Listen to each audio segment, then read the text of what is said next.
Did you know ancient Rome was the world's first economic superpower, with a GDP that would make modern billionaires jealous? From gold-filled treasuries to global trade empires, how did a small city become richer than entire kingdoms? And what hidden strategies helped them dominate? Stick around to uncover the secrets of Rome's wealth and what they teach us about money in 2025. Hit that subscribe button to join the journey. That's right, Rome's riches weren't just luck. We're talking about wealth that rivaled today's tech giants. How did they do it? Get ready for a deep dive into their financial genius. Let's get started. Welcome to Historian, where we dive into the past to unlock lessons for the future. Rome wasn't just about gladiators and emperors, it was a financial juggernaut that shaped the world. Today, we'll explore how Rome built its wealth, from clever trade tricks to brutal conquests and beyond. And trust me, these ancient strategies still echo in today's finance world, from Wall Street to your savings account. Let's jump into the time machine. This isn't just history, it's a masterclass in money-making. Stick with us to see how Rome's tactics can inspire your financial future. Ready? Here we go. First up, trade, the backbone of Rome's riches. By 100 AD, Rome's economy was worth an estimated 1.9 trillion sesterces. That's about $2 trillion in today's money. How? They mastered global trade like nobody else.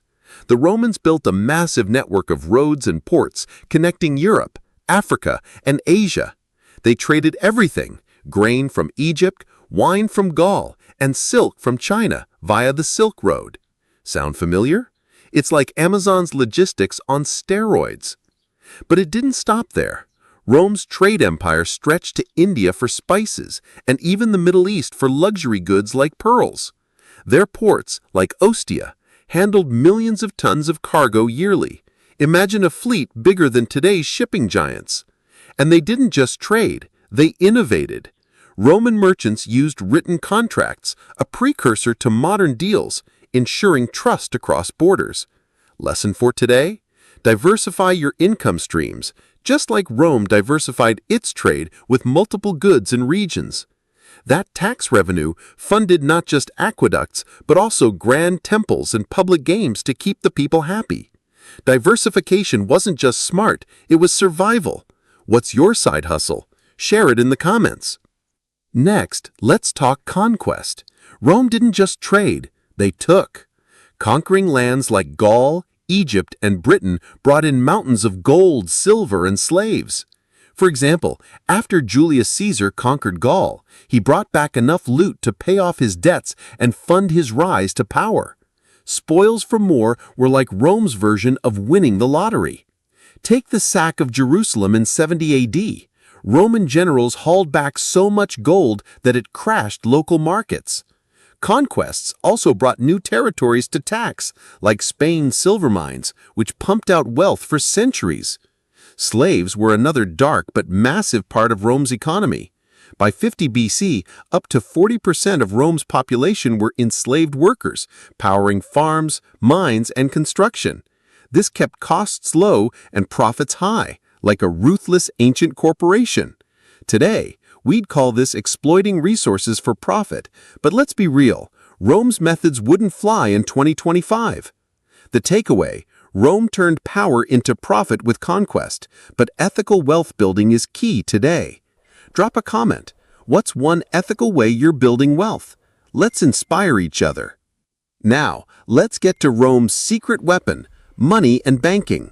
The Romans were among the first to use standardized coins, like the denarius, which made trade smooth and reliable. Imagine trying to barter chickens for silk. Good luck. These coins were like the dollar of the ancient world, accepted everywhere, from Britain to Babylon. The denarius was so trusted that it circulated for over 200 years with little change. Talk about brand loyalty. Rome also invented early banking. Temples doubled as banks, storing gold and lending money to merchants at interest rates as high as 12%. Sound familiar? It's like your local bank, but with togas. They even had a stock market prototype, where wealthy Romans invested in shipping ventures. Some ships carried cargo worth millions in today's dollars, with investors sharing the profits or losses. Rome's financial systems were so advanced they'd fit right into Wall Street today. This banking system funded Rome's expansion, from roads to legions. Imagine investing like that today. Smart, right? Tell us your investment ideas below. So, what can Rome's wealth-building tactics teach us in 2025? First, diversify like Rome's trade empire. Don't put all your eggs in one basket. Second, invest in systems like their roads or your own skills to create long-term wealth. And third, avoid Rome's mistake, overspending. By 300 AD, Rome's empire was crumbling under debt and corruption. Sounds like a warning for today's markets? Diversification saved Rome during trade disruptions. Think of it like a modern portfolio with stocks and bonds. Investing in systems built their infrastructure, just as learning a skill can boost your career. But overspending? Rome's lavish palaces and endless wars drained their treasury, a lesson for anyone with credit card debt. The Romans show us that wealth isn't just about money, it's about strategy. Whether you're saving, investing, or side hustling, think like a Roman. Plan big, but stay disciplined. Discipline turned Rome into a titan. Can it work for you? Share your thoughts. And that's how ancient Rome became an economic titan. If you loved this dive into history and finance, smash that like button, hit subscribe, and join our time-traveling tribe for more epic stories. Want more finance tips through a historical lens?